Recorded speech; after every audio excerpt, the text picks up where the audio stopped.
Hi there guys, in today's video I figured we'd do something a little bit different. I don't normally cover gaming news as such. I tend to try and stay away from it just because obviously other people are already reporting on it and I'm kind of not so much saying the same things that people have already said, but I'm using other people's journalism to kind of make videos and I'm kind of using other people's research and stuff.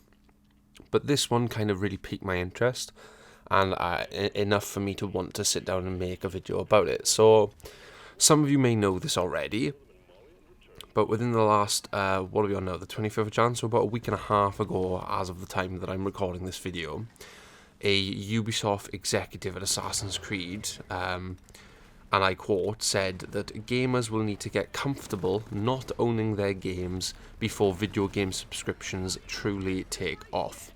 Now, this caused controversy among gamers because obviously a developer of a game company, of Ubisoft, obviously had come out and said that, yeah, you guys need to get comfortable not owning your shit because otherwise subscription gaming is never going to take off.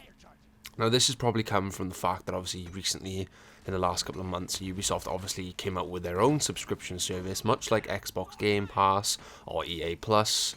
EA Play, sorry. Now you have Ubisoft Plus. I don't know how much it is. I have not done any research into that. If I can find a screenshot of it, then I'll throw it up on screen now.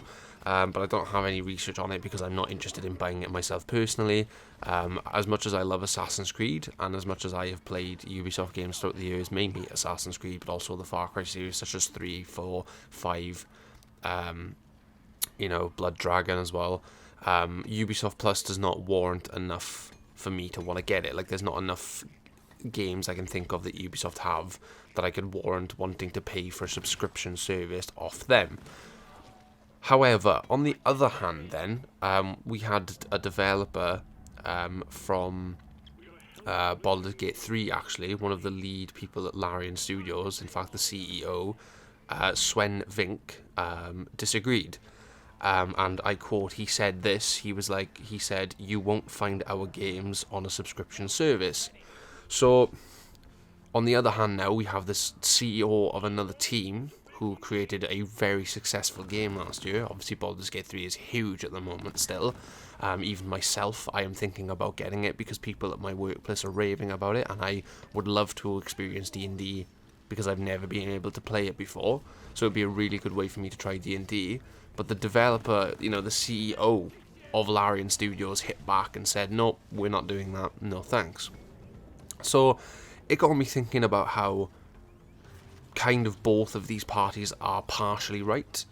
And I want to explain. So that's not me saying that gamers should get comfortable not owning the games. I disagree with that entirely. If you pay for a video game, then you own that video game. If I pay 60 quid for a physical copy of a game, I should own that game. If I pay 60 quid for a digital copy of that game, then I should own that game. That should be my game forever because I have paid for it. You don't go and buy a Blu-ray disc of, say Oppenheimer, like a new film. You don't buy a Blu-ray and then after a year of having it, they take it back, even though you've paid for it in full. You don't pay for a car outright and then after like a year they come back and go, "Okay, we want another $4,000 now if you want to keep this." Like, what? So the whole gamers need to get comfortable with not owning games, I disagree with that. However, is subscription gaming actually this bad, like truly bad? No, it's not. And Xbox Game Pass is a incredibly good example of this. I have Xbox Game Pass. It's the I believe it's the only subscription-based thing I have for gaming. I've got Game Pass Ultimate, so obviously that means that anything that comes out on Game Pass that I can install for basically free. I pay about £10 a month for it, pretty much. And every time new games get rotated in all the time, games get rotated out.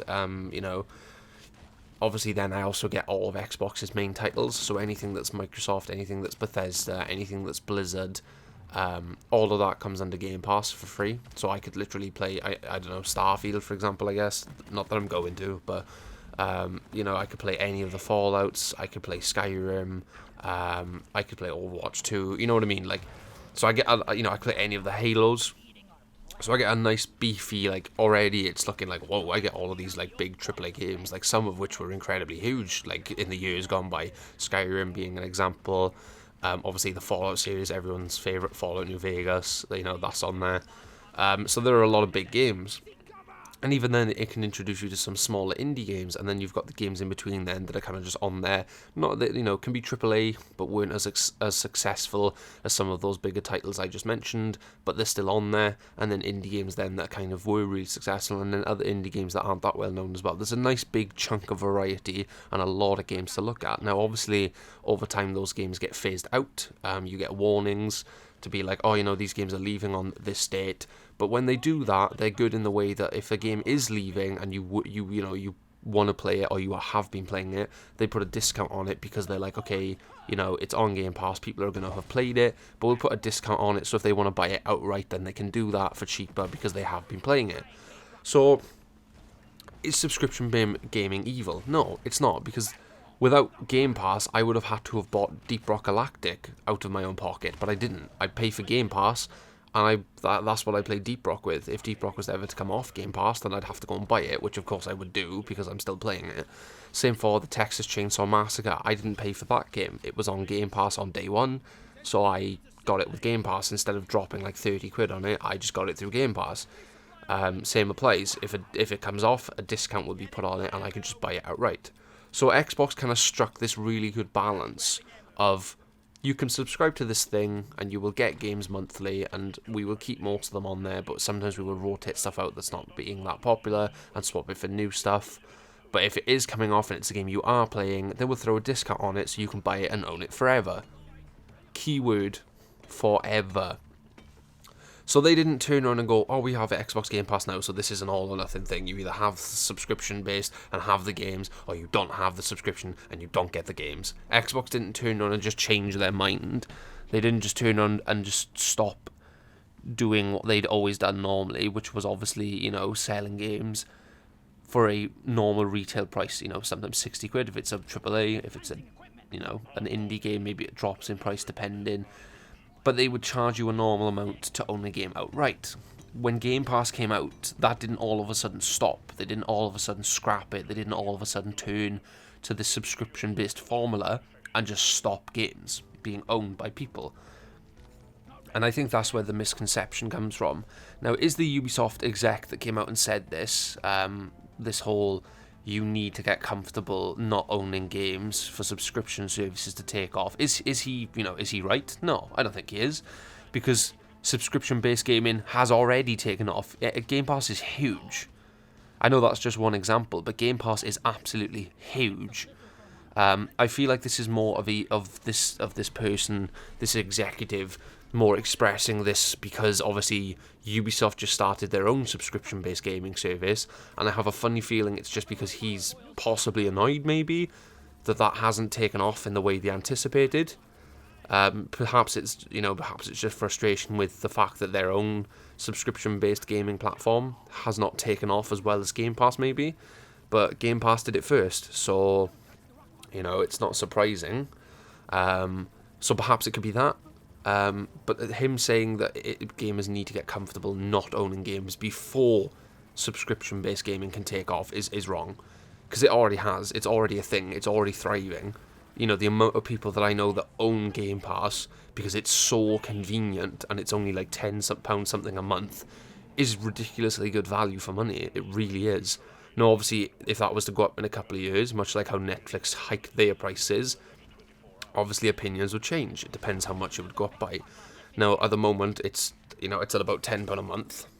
Obviously, I don't know what it would be if you're American. I'm not 100% sure. But over here in the UK, it's a really good deal. Now, obviously, if that was to double, and they were to turn around and go, right, we're going to have to start charging £20 a month, then it would start to change opinions. Then you would notice people calling for subscription-based gaming's head. Then you would start to see people complain, because £20 a month, at least in my opinion, is too much for a subscription-based gaming platform. So yeah, I personally think that partially both parties are right, but partially the Ubisoft side of this argument is also wrong. So just to kind of recap, the Larian CEO, whose name I've already forgotten, I do apologise, basically came out and said, you'll never find our games on a subscription service. Now, that's fine. That's obviously up to the developer's choice. They don't have to put their games on a subscription service. That's not a problem. So, that's fine. He's kind of almost demonizing subscription services in this quote that I've got up in front of me. So I kind of disagree, because obviously as I've said, subscriptions-based gaming isn't necessarily an evil thing. So he's obviously that's down to personal choice though. They don't have to put their games on a subscription-based, platform. They can just do it as normal and just charge people the full amount, and they can just buy the game outright. And that's absolutely fine. There is nothing wrong with that. That should remain the thing forever. You should always be able to have the option to purchase a game for the full amount and own it forever.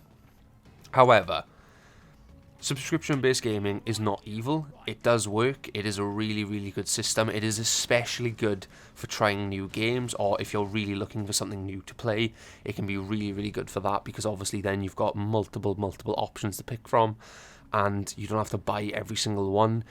You can just use Gamepass to give them all a go. In an era where demos and trials of games are nowhere near as much of a thing as they were 10 to 15 years ago when I was growing up, it's a lot harder now to try out a game before you buy it.